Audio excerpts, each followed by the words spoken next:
আল্লাহ রাসূল বলেছেন ফাসেকের যখন প্রশংসা করা হয়, ফাসেক হলো যারা হারামের আসবাবে তাকে প্রকাশ্য গুনাহকারী, এক মুষ্টি দাড়ি নাই, অপরের সম্পদ যারা আটকায় রেখে ধরে রাখে, মানে ক্ষতি করে, প্রকাশ্য ক্ষতিকর, তারপরে তাসাউফের ইলম নাই, এরা হলো ফাসেক।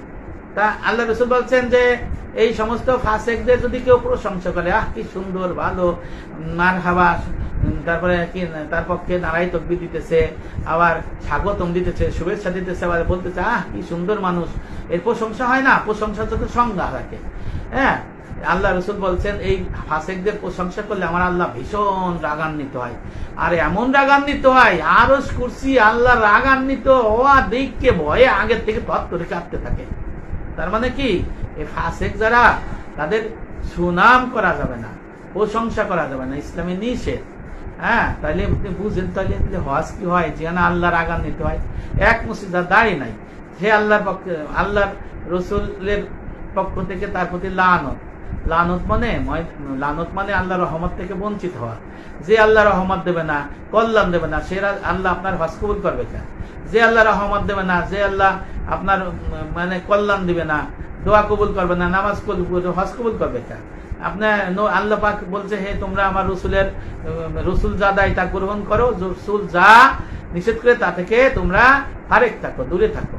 যদি তোমরা না শুনো, তোমাদের আমি অনন্তকাল জাহান্নামে যাবো। আল্লাহ পাক সূরার মধ্যে পরিষ্কার লিখে বলিয়ে দিয়েছেন অনেক আয়াতে। তা রসুল বলছে তোমরা দাড়ি ছেড়ে দাও, গোপ ছাটো।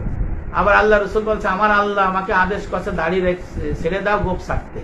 এটা দিয়ে ফরজ আর এটা ওয়াজিব। দাড়ি রাখা সুন্নতি ইবাদত, সুন্নত না, কিন্তু দাড়ি রাখা ফরজ ওয়াজিব।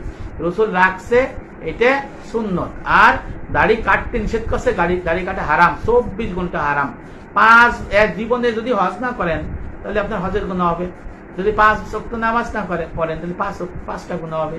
30টা যদি বছরে রোজা না রাখেন 30টা কবিরা গুনাহ হবে।